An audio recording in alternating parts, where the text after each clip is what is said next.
Moin und herzlich willkommen aus Miniatur Wunderland zu einem neuen Wunderland-Update. Heute mit zwei ganz besonderen Themen. Das erste Thema ist Elektromobilität. Wir haben schon länger vor, mehr Autos in dem Bereich auf die Anlage zu setzen. Die gibt es aber nicht. Wir müssen sie also selbst bauen. Gerrit, Stefan und ich fahren schon lange E-Autos, aber auf unserer Anlage sind noch viel zu wenig. Und das Thema Nummer 2 ist ein neues Kameraobjektiv, das eigentlich, ehrlich gesagt, fast nur fürs Wunderland gebaut wurde. Denn wir suchen schon lange so ein Objektiv, was für so eine Modelleisenbahn perfekt ist und grandiose Aufnahmen macht. Aber schaut am besten selbst.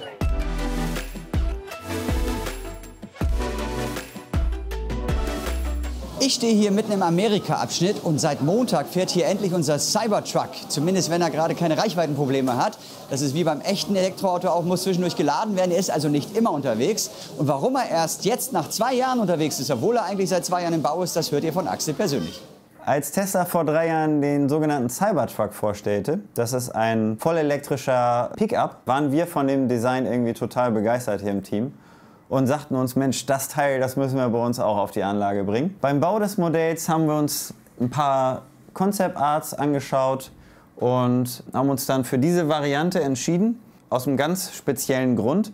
Und zwar können wir hier in den Anhänger die Spannungsversorgung, also einen kleinen Akku einbauen. Das hätte jetzt in das Fahrmodell so nicht mehr reingepasst. Ja, und damit sind wir eigentlich auch ganz zufrieden. Ja, und dann wollten wir natürlich warten, bis das Original dann die Markteinführung erfährt. Und das verzögerte sich und verzögerte sich.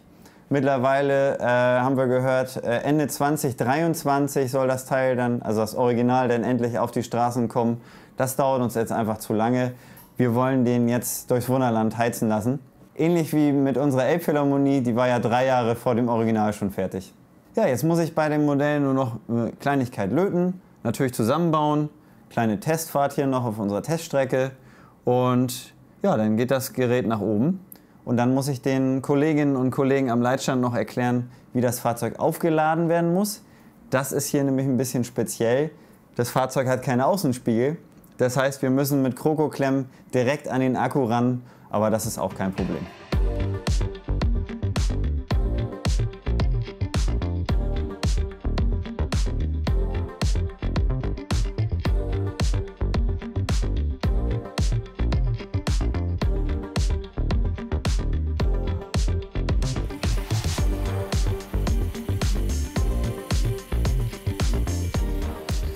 Jetzt habe ich bei unserem Cybertruck-Modell festgestellt, dass die Bodenled kaputt ist. Die muss ich jetzt nochmal austauschen. Wofür ist eigentlich eine Bodenled da, fragt ihr euch vielleicht. Die Bodenled ist dazu da, den Akkustand der Fahrzeuge an das System zu übermitteln. Wir haben in die Fahrbahn Infrarot-Empfangs-LEDs eingebaut an bestimmten neuralgischen Punkten. Und an die einzelnen Fahrzeuge kommt im Laufe der Zeit eine Abfrage, ist dein Akku leer? Oder nahezu leer, dann schalte die Bodenled ein. Dann fährt das Fahrzeug über die Infrarot-LED hinweg und löst ein Signal aus. Das wird dann an das Programm weitergeleitet und dann schickt das Programm das Fahrzeug in die Ladestation. Sag mal, Philipp, saß Elon Musk hier nicht noch am Steuer? Ja, der hat sich doch im Schleudersitz zum Mars geschossen.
Ja, endlich fährt er im Amerika-Abschnitt. Wir haben noch ganz tolle Bilder, die gibt es bei Instagram, TikTok oder bei Twitter. Zwar nicht lang, aber ganz schöne Aufnahmen, schaut mal selbst. Aber jetzt zu diesem komischen Stab. Ein Kameraobjektiv, denkt ihr, was ganz normal ist? Nee, da haben wir lange drauf gewartet, denn damit können wir endlich um die Ecke schauen. Das heißt, wir können zum Beispiel hier am Petersdom so in die Gasse reingehen und um die Ecke schauen. Das sind ganz andere Aufnahmen. Wir können jetzt mal hinter irgendwas gucken, was wir vorher mit der Kamera nicht machen konnten. Wir üben jetzt gerade damit. Die ersten Aufnahmen seht ihr schon mal. Das wird jetzt immer noch besser. Es wird in Zukunft fantastische Aufnahmen damit geben.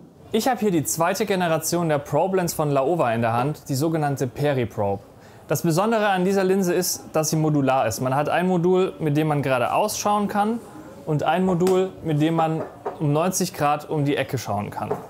Das ist für uns natürlich wahnsinnig hilfreich, weil wir damit endlich einmal um die Ecke hinter Häuser oder Wälder, was auch immer, kommen und auf der anderen Seite auch endlich auf Bodennähe kommen, wenn wir in Häuserschluchten irgendwie die Straße entlang fahren wollen. Das ist natürlich für den Realismus einfach wahnsinnig gut und ermöglicht uns ganz andere Perspektiven als mit der ersten Generation. Ein weiterer Vorteil dieser Linse ist, dass sie wasserdicht ist. Das ist natürlich prädestiniert für unser Skandinavienbecken. Da haben wir 30.000 Liter Echtwasser und können damit dann die ganzen Unterwasserwelten abfilmen, die Schiffe von unten betrachten. Und das gibt einfach nochmal ganz andere Perspektiven, die wir so noch nie zeigen konnten. Dabei muss man aber immer beachten, dass dieses Objektiv nicht sehr lichtstark ist. Es hat eine Blende von 14 bis 40. Im Vergleich, das Objektiv, was wir hier gerade für unsere Aufnahmen benutzen, hat eine Blende von 2,8 bis 22. Das bedeutet einfach, dass man entweder zusätzliches Licht oder eine sehr lichtstarke Kamera braucht, um gut belichtete Aufnahmen generieren zu können. Das Objektiv selber hat hier vorne ein LED-Array. Das kann man hier über USB anschließen und kann es einfach mit einer Powerbank zum Beispiel betreiben. Das Objektiv ist ein Makroobjektiv, welches eine Brennweite von 24 mm hat. Das hat den Vorteil, dass man sehr nah rangehen kann und man hat trotzdem einen relativ weitwinkligen Look. Das heißt, man hat eben auch einen Schärfebereich von etwas mehr als nur diesen 2 mm, wenn man es jetzt mit einem normalen Makroobjektiv machen würde. Und das gibt einfach nochmal ein ganz anderes Realitätsgefühl, wenn man sich damit Aufnahmen hier in der Anlage anschaut. Das haben wir für die Beauty-Shots von Rio de Janeiro und der Welt von oben auf unserer Brücke damals auch schon gemacht mit der ersten Generation. Allerdings hatten wir da noch nicht die Möglichkeit, um die Ecke zu schauen. Wir haben uns dafür aber ein Licht gesetzt, was dann die Sonne imitiert hat. Und das hat einfach nochmal ein ganz anderes Gefühl von Realismus gegeben. Jetzt hatten wir nochmal die Chance, das Ganze mit diesem Objektiv auszuprobieren. Sind da in Rio de Janeiro noch mal ein bisschen unterwegs gewesen, aber auch in der gesamten restlichen Anlage. Und diese Bilder seht ihr jetzt.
Das sind doch schon echt coole Aufnahmen und es sprudelt gerade bei uns im Kopf, was man noch machen kann, wo man hinter die Anlage schauen kann, hinter Häuser oder so.